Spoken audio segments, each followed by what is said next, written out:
Hey, what's up? How you doing? My name is Jake. I hope you guys are all doing well. Welcome back to more CSGO news. How are you guys doing? I hope you guys are having a great weekend so far, and this will be my last video of the weekend, but I will be back Monday breaking down, of course, ESL Cologne, some big results coming up as we slowly tippy-toe closer and closer to the major, and every team's run there as well. But the big story today is all around Get Right, because as of me speaking, he was actually just eliminated alongside NIP to Navi at ESL Cologne. Today is obviously a day after that, though, this being Saturday. But with all of that being said, we've seen commentators and casters alike all talking about the future of Get Right. And if you remember back to the time where they added Plopsky at the team announcement, they did say they'd be replacing Get Right around the time of the major. And with talks, it does not seem anyone knows whether it will be before the major or after the major. When they first made the announcement, it seemed that after the major, they would be replacing him and putting him somewhere else inside NIP at some of their role. So we thought maybe retirement, but now, as of today, he actually has released a second clip, kind of explaining a little bit to a degree of what his future might be. And he, for one, the main point being clarified, he will not be retiring. Whether he'll stick on with NIP, though, or some other team is the giant mystery. So here's what Get Right had to say. Some of the rumors around you in the Ninjas of Pajamas. What can I even say about it? I mean, oh. Hold it from the top. Hold it from the top. Okay, cool. Well, I've been in NIP for 7 years soon. It's kind of very emotional for me to even talk about it, mostly because I don't know what my future is in the team. I know that I'm helping out until after the major. They're going to decide what's going to happen with me, and I'm open to step down if that's the possibility for it. I feel personally I don't want to give up on playing. I feel like I'm not even done as a player. And I want to show everyone, and once again, that I want to keep playing or whatnot. And we'll have to see what it happens, but I haven't made any decision. I haven't made anything about it. The only thing basically is just like I'm not retiring, at least, which is weird because the statement is not saying anything about it.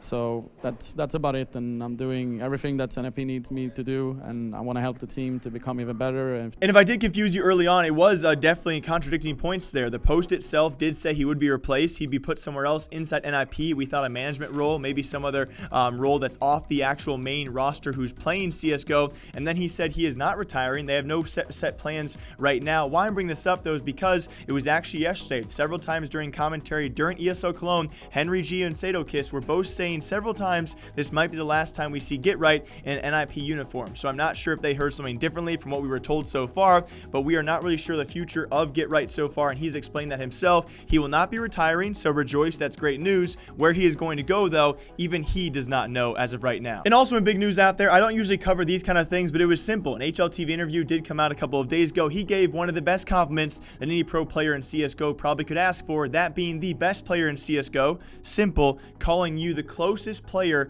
in CSGO to him skill-wise. So that was actually directed towards Zywoo. I'm sure many of you guys know that name as well. A hard carry on Vitality. Ever since joining Vitality and this top-tier CS scene, not even been a year yet. People forget about that. I show you the stats on screen as well. This guy has been nothing short of excellence for this roster. A hard carry that many of us have seen, and including, though, a very much improving French scene along with him. It's been crazy to see the rise of not only Zywoo, but also Vitality amongst him throughout 2019 so far. I believe at least 4 titles, and it could be one at ESL Cologne on top of that. It's just always shocking to be here in the Counter-Strike scene how fast things do happen, and amazing to see a young player like Zywoo pop off and really prove himself all within such a short span of time. We always have the term up-and-comer, right? And Zywoo is one of the promising ones that we have talked about here on the channel, but you hear about, you know, the Stewies and the Tenzes and the Plopskys and the so on and so forth, and not all of them make it to success, but Zywoo has certainly made it success, if not further than that, and further than anyone else in such a short amount of time really possibly could. So to have the best player in Counter-Strike in the entire world give a compliment like that and say that he is close to him, closer to his skill level than any other player, is got to be remarkable. Now, speaking of which, actually up-and-comers out there and people who could possibly come back, that might be Dennis. He is now joining GamerLegion. It was actually rumored a couple of days ago that Existence would be benched. It has now been confirmed Existence off that lineup, and Dennis from NIP, speak of the Devils, he is now back yet again, teaming up with Scream for the first time since the G2 Kingwin days. Can they remake what that once was? Remember that huge buyout that roster eventually did become, or at least part of it did become, I should say. Amazing to see they are now back together for the first time in a few years, alongside guys like HS and Nock. I always mispronounce Nock's name, but also Hampus will now be the IGL of that roster going forward. Yet again, the third or fourth project for existence. Very, very short stints. And yeah, interesting to see. He actually posted his twit longer on screen for all of you guys, explaining why he did take a step away. It did seem mainly due to internal issues. So a brand new roster for GamerLegion, a brand new IGL. We will see where they go as this team is becoming names, big names like Scream, HS, Dennis, big names who are no longer on big teams, struggling to make it back to that top scene of CS. Can they make it work? I really do hope so. And very lastly in CSGO news, it was actually also a couple of days ago. I do apologize for saying that so much, but I was gone for a couple of days, so everything I refer back to was a couple of days ago. That's going to be the Player Association, though. They first brought back the rule for all ESL events and hopefully other events going forward of enabling show team equipment. Allows your teammates to have less communication. They see your equipment through walls as well as smokes. It's not a huge meta changer, more so just convenience of an upgrade to have it re-enabled as well, because it was back in the day, then it was taken away, and now it is back for ESL events going forward. And like I said before, hopefully other events will catch on. Speaking of which, it will now be the major also re-enabling, because of the Player Association, the throw bind. Now I'm going to say it's not a script, although some people do call it a script. Script has a really bad negative connotation. It's not a script, it's a bind. So the jump throw bind will now be enabled in majors, and right away we already seen the replies as well from DreamHack and ESL. They will follow suit to enable this script / bind back in the game.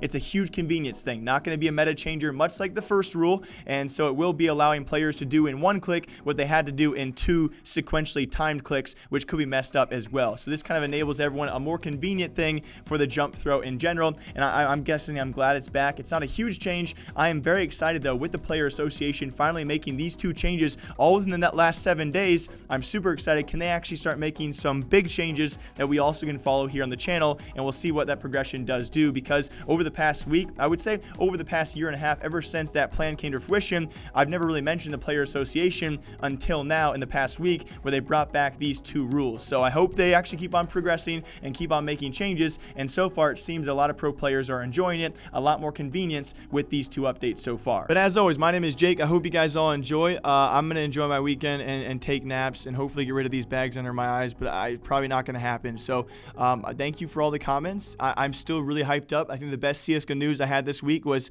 Mixwell coming back. You guys know that's my boy. Like, he's literally he's the kind of guy that you see play professional esports and you're like, I think I could be his best friend. I still hope he could be my best friend. All right, I'm going to go now. Hope you guys all enjoy your weekend. I'll be back here Monday breaking down ESL Cologne, one of the best events we're going to see throughout this year. Enjoy it, guys. Watch it. I'll see you soon. Bye.